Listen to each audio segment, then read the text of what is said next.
Hello, ഇന്നത്തെ നമ്മുടെ video എന്ന് പറയുന്നത് 5 പൈസ ചിലവില്ലാണ്ട് നമുക്ക് വീട്ടിൽ തന്നെ വൈറ്റമിൻ സി സെറം ഉണ്ടാക്കുക. വൈറ്റമിൻ സി സെറത്തിൻ്റെ ഗുണങ്ങൾ സ്കിൻ കെയർ ചെയ്യുന്നവരാണ് നിങ്ങളെങ്കിൽ നിങ്ങൾക്ക് എന്തായാലും അറിയാൻ വേണ്ടി പറ്റുമായിരിക്കും.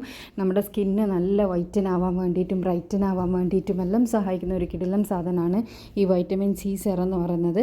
അപ്പോൾ ഇതെങ്ങനെ വീട്ടിലുണ്ടാക്കി സൂക്ഷിച്ച് വെച്ച് ഉപയോഗിക്കാൻ പറ്റും എന്നുള്ളത് നമുക്ക് നോക്കാം. അതിന് നമുക്ക് ആദ്യമായിട്ട് വേണ്ടത് ഓറഞ്ചാണ്. ഓറഞ്ച് അല്ലെങ്കിൽ ഓറഞ്ച് മൂസമ്പിയും എടുക്കുക. നിങ്ങൾക്ക് രണ്ടിലേതെങ്കിലും ഒന്ന് എടുക്കുക. ഒന്നെങ്കിൽ നിങ്ങൾക്ക് ഓറഞ്ച് എടുക്കുക, അല്ലെങ്കിൽ ഓറഞ്ച് മുസമ്പി എടുക്കാം. അതിൻ്റെ തൊലി ഇതുപോലെ ചിരകി എടുക്കണം. പക്ഷേ തൊലി എടുക്കുമ്പോൾ നിങ്ങൾ ഭയങ്കരമായിട്ട് ശ്രദ്ധിക്കേണ്ട ഒരു കാര്യം, അതിനുള്ളിലുള്ള ആ ഒരു വൈറ്റ് കളർ പാർട്ട് ഒട്ടും തന്നെ വരാണ്ട് വെറും ആ ഓറഞ്ച് കളർ അതിൻ്റെ പീല് മാത്രമേ നിങ്ങൾ എടുക്കാൻ വേണ്ടിയിട്ട് പാടുള്ളൂ. വൈറ്റ് കളർ എടുത്താലുള്ള പ്രശ്നം എന്താണെന്ന് വെച്ചാൽ അത് നമുക്ക് സ്കിന്നിൽ ഒരു തരം ഇറിറ്റേഷൻ ഉണ്ടാക്കും, ഒരു തരം ചൊറിച്ചലുണ്ടാക്കും. അപ്പോൾ അത് നിങ്ങൾ പ്രത്യേകം ശ്രദ്ധിക്കണം കേട്ടോ. ഇതുപോലെ വേണം നിങ്ങൾ എടുക്കാൻ വേണ്ടിയിട്ട്. അതിനുശേഷം ഇതിപ്പോൾ ഒരു 2 ടേബിൾ സ്പൂൺ മാത്രമേ ഉണ്ടാവും.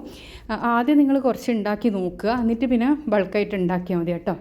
ഇനി ഇതിലേക്ക് ഞാൻ ആഡ് ചെയ്ത് കൊടുക്കാൻ പോകുന്നത്, ഇത് നമുക്ക് ഇതിൻ്റെ സത്ത് എടുക്കണം. വൈറ്റമിൻ സി സെറം എന്ന് പറയുന്നത് ഇതിൻ്റെ സത്ത് എടുക്കലാണ് ഈ ഒരു ഓറഞ്ചിൻ്റെ ഇതിൽ നിന്ന്.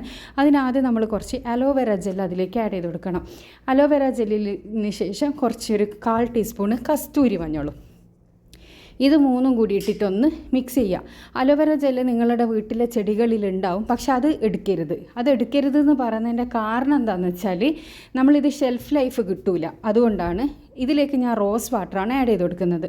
റോസ് വാട്ടർ ഒരു 2 ടേബിൾ സ്പൂൺ ആഡ് ചെയ്ത് കൊടുത്തിട്ടുണ്ട്. നമ്മുടെ ഈ ഒരു ഓറഞ്ച് പീല് കംപ്ലീറ്റ് മുങ്ങി നിൽക്കാൻ പാകത്തിനുള്ള റോസ് വാട്ടർ വേണം നമ്മൾ ആഡ് ചെയ്ത് കൊടുക്കുക. അതിനുശേഷം എന്ത് ചെയ്യുക, ഒരു 12 മണിക്കൂർ നമ്മളതങ്ങനെ സോക്ക് ചെയ്ത് വെക്കണം. 12 മണിക്കൂറിന് ശേഷം ഇതുപോലെ ഒരു അരിപ്പയിൽ കൂടി അരിച്ച് അതിൻ്റെ നീര് മാത്രം എടുക്കുക. 12 മണിക്കൂർ ഉറപ്പായിട്ടും അത് സോക്ക് ചെയ്ത് വെക്കണം കേട്ടോ. ഇനി ആ നീരിലേക്ക് 1 ടേബിൾ സ്പൂണ് ആൽമണ്ടിൻ്റെ ഓയിലും കൂടി ഞാൻ ഒഴിച്ചു കൊടുത്തിട്ടുണ്ട്. അത് ഓപ്ഷണലാണ്. ആൽമണ്ട് ഓയിലിന് പകരം നിങ്ങൾക്ക് വൈറ്റമിൻ ഇ ക്യാപ്സ്യൂള് ചെയ്യാവോ എന്ന് എന്നോട് ചോദിക്കാറുണ്ട്. അത് ഇടാൻ പാടില്ല കേട്ടോ. ആൽമണ്ട് ഓയിൽ സ്കിപ്പ് ചെയ്താലും കുഴപ്പമൊന്നുമില്ല. ഇനി ഇതൊരു എയർ ടൈറ്റുള്ള കണ്ടെയ്നറിൽ ഇത് സൂക്ഷിച്ച് വെക്കുക. അപ്പോൾ ഫ്രിഡ്ജുള്ളവർ ഉറപ്പായിട്ടും ഫ്രിഡ്ജിൽ തന്നെ വെക്കുക. ഫ്രിഡ്ജ് ഇല്ലാത്തവർക്ക് ഷെൽഫ് ലൈഫ് ഉണ്ടാവും. പക്ഷേ ഷെൽഫ് ലൈഫ് ഉണ്ടാവണമെങ്കിൽ നിങ്ങൾ വീട്ടിലുള്ള അലോവേര ജെല്ല് യൂസ് ചെയ്യരുതെന്ന് പറയുന്നതിൻ്റെ കാരണം എന്താണെന്ന് വെച്ചാൽ കേടായിപ്പോവും. അത് പുറത്തുനിന്ന് വാങ്ങുന്ന അലോവേര ജെല്ലും വീട്ടിലുള്ള അലോവേര ജെല്ലും ഇങ്ങനെയുള്ള ക്രീമുകളിൽ ഷെൽഫ് ലൈഫിന് വേണ്ടിയിട്ടുള്ള ക്രീമുകളിൽ യൂസ് ചെയ്യുന്നേരം അധികം ഷെൽഫ് ലൈഫ് കിട്ടില്ല. നിങ്ങൾക്ക് ഒരു ദിവസമല്ല അതിൻ്റെ ഈ ലൈഫ് കിട്ടും. അതുകൊണ്ടാണ് പറയുന്നത്. അപ്പോൾ ഇതുപോലുള്ള ഒരു എയർ ടൈറ്റ് കണ്ടെയ്നറിൽ ഒഴിച്ച് പിന്നെ നിങ്ങൾ ഫ്രിഡ്ജിൽ സൂക്ഷിക്കുക. നിങ്ങളുടെ അടുത്ത് സ്പ്രേ ബോട്ടിൽ പോലത്തെ അല്ലെ സെറം ബോട്ടിൽ പോലത്തെ ഉണ്ടെങ്കിൽ അതാണ് ഏറ്റവും നല്ലത്. അതിങ്ങനെ നമ്മുടെ മുഖത്ത് സ്പ്രേ ചെയ്ത് കൊടുത്താൽ മതി. നിങ്ങൾക്കിത് രാത്രി കിടക്കുന്നതിൻ്റെ മുന്നേ ജസ്റ്റ് മുഖത്തൊന്ന് സ്പ്രേ ചെയ്തിട്ട് ഒന്ന് ഡാബ് ചെയ്ത് കൊടുക്കുക. അത്രയേ വേണ്ടൂ. അത് കഴുകിക്കളയേണ്ട ആവശ്യമൊന്നുമില്ല. ഇനിയിപ്പോൾ രാവിലെ എണീച്ച പാടും നിങ്ങൾക്കിത് ചെയ്യാം. ദിവസം 2 പ്രാവശ്യം അടിച്ചു കൊടുത്താലും നല്ലത് തന്നെയാണ്. അപ്പോൾ എല്ലാവരും ഒന്ന് ട്രൈ ചെയ്ത് നോക്കുക. ഇത് ജസ്റ്റ് ഇതുപോലെ ഒന്ന് മുഖത്ത് ഇങ്ങനെ ഡാബ് ചെയ്ത് കൊടുത്താൽ മാത്രം മതി. അത് നമ്മളെ സ്കിന്നിൽ അങ്ങ് അബ്സോർബ് ചെയ്ത് പോയിക്കോളും കേട്ടോ. അപ്പോൾ എല്ലാവരും ഇതൊന്ന് ട്രൈ ചെയ്യണം. ട്രൈ ചെയ്തതിന് ശേഷം നിങ്ങളുടെ അഭിപ്രായം അറിയിക്കാൻ വേണ്ടി മറക്കരുത്. ഇതുപോലെ യൂസ്ഫുൾ ആയിട്ടുള്ള ഒരുപാട് വീഡിയോസ് ഞാൻ ചാനലിൽ ഇട്ടിട്ടുണ്ട്.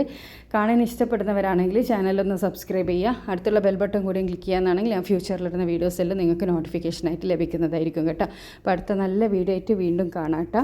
അപ്പോൾ ഇതെല്ലാവരും ഇതുപോലെ ഉപയോഗിച്ചതിന് ശേഷം അടച്ച് വെച്ചിട്ട് നമ്മൾ ഫ്രിഡ്ജിൽ സേഫായിട്ട് വെക്കുക. അപ്പോൾ എപ്പോഴും നിങ്ങൾ ഇങ്ങനെയുള്ള കാര്യങ്ങളെല്ലാം ചെയ്യുന്നതിന് മുന്നേ ഒന്ന് പാച്ച് ടെസ്റ്റ് ചെയ്ത് നോക്കുക. അപ്പോൾ താങ്ക്സ് ഫോർ വാച്ചിങ്.